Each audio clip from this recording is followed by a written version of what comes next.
네, 광주 지역 현안에 대해서 광주시정과 의정이 시의적절했는지 알아보는 코너 시의적절입니다. 오늘은 광주 도시철도 2호선에 대해서 다뤄보겠습니다. 광주시정과 의정이 적절했는지 점검해보는 시적절입니다.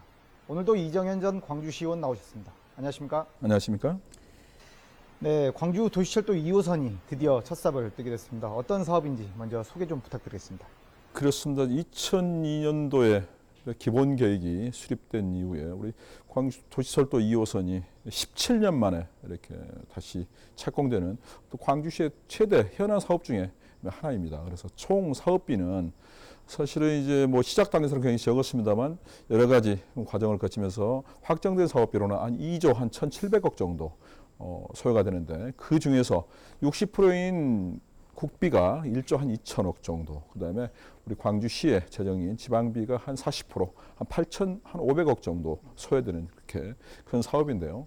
총 연장 길이는 한 42km 정도로 되고, 뭐 역사는 한 뭐 이렇게 44개 정도 이렇게 되는 개호고, 그래서 이제 이 부분은 3단계 정도로 이렇게 나누어서 이렇게 공사가 진행될 예정입니다. 그래서 시청역을 출발을 해서 저희들이 뭐 월드컵 경기장이라든지 백운역, 그다음에 남광주, 그다음에 뭐 조선대 광주역까지 가는 1단계.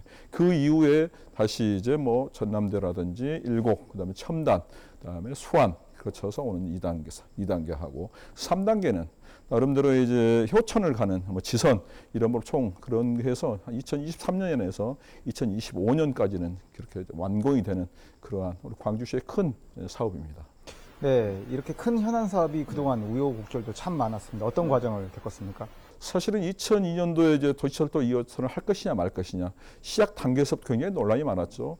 과연 어려운 광주시 재정 입장에서 그다음에 1호선이 막대한 적자를 보고 있는 상황에서 2호선을 하는 게 맞느냐 안 맞느냐. 그래서 이런 부분들을 찬반 기본적으로 할 것이냐 말까 하시는 찬반을 저희들이 몇 번을 거쳐왔었고, 그다음에 또 하나는 이제 저희들이 본래는 저희들이 지상 고가 방식에서 이제 저심도 방식으로 바꾸는 과정 중에서 이러한 사업비의 증액이라든지 안전성의 문제 이런 부분들의 논란도 있었고, 그다음에 이런 뭐 이렇게 차량 형식의 문제, 그다음에 어떤 고무 차량으로 할 것이냐, 그다음에 철제 차량으로 할 것이냐 이런 논란에 여러 가지 방식이 있었습니다만 그럼에도 불구하고 광주 시민들이 뭐 지혜를 모아서 이런 오늘 이렇게 착공을 이렇게 되었습니다. 네.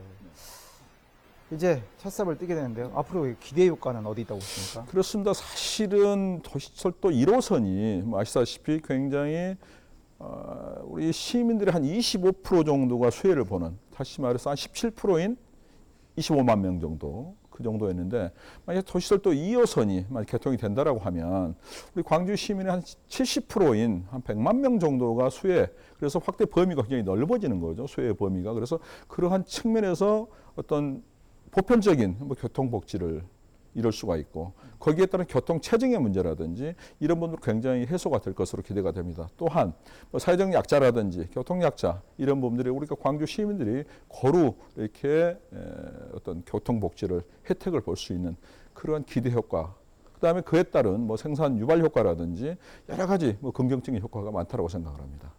네, 그렇다면 이번 도시철도 2호선 착공 가운데 아쉬웠던 부분이나 좀 보완돼야 될 부분이 어디 있다고 보십니까? 그렇습니다. 저희들이 이제 최초에 기본 계획 수립할 때는 저희들이 뭐 이렇게 소순환 구간, 그다음에 이제 2013년도에 실시 설계를 하는 때 저희들이 이제 확대 순환 구간으로 하다 보는 과정 중에서 실질적으로 광주시의 랜드마크인 뉴스퀘어라든지 버스터미널하고 연계의 문제, 그다음에 야구장이라든지 다중시설하고 어떤 단절 문제, 이러한 부분들이 굉장히 앞으로 저희들이 풀어야 할 숙제다. 그래서 저희들이 2호선을 건설하는 과정과 병행해서 앞으로 이 사업이 완공과 동시에 그러한 부분을 어떻게 연계해서 해 나갈 것인가에 대해서 저희들 함께 지혜를 모으는 것이 필요하다고 봅니다. 네. 일단 이제 첫 삽이다 보니 아직도 갈 길이 멀기만 하는데요. 앞으로 시의적절한 방향 어떻게 보십니까? 그렇습니다. 물론 이제 착공은 하게 됐습니다만 저희들이 여러 가지 측면에서 저희들이 이제 하나하나 짚어가야 된다.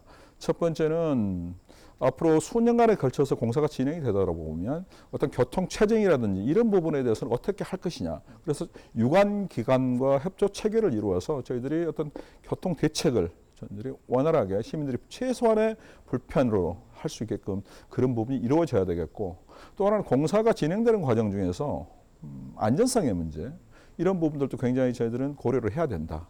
또 하나는 지금 저희들이 추진하고 있는 저심도 방식이 우리나라에서 처음 하는 방식이기 때문에 어떤 정말 지하철의 안전의 문제, 그런 부분들도 실시간으로 각종 전문가들하고 소통해가면서 점검을 해야 되는 그런 과정으로 판단이 되고, 또 하나는 저희들이 지방비가 한 40%가 들어가는데 앞으로 몇 년이 지나면 굉장히, 현재는 8,500억이지만 물가 인상이라든지 여러 가지 요인에 의해서 시 재정 부담이 굉장히 많이 늘어나리라고 봅니다. 그래서 이러한 부분들도 저희들이 꼼꼼하게 살펴서 최대한 저희들이 시민들이 혈세가 투입되지 않도록 하는 것도 우리가 살펴봐야 할 그런 관심사가 아닌가, 그렇게 좀 생각을 합니다. 네, 오늘 말씀은 여기까지 듣겠습니다. 오늘 말씀 감사합니다. 감사합니다.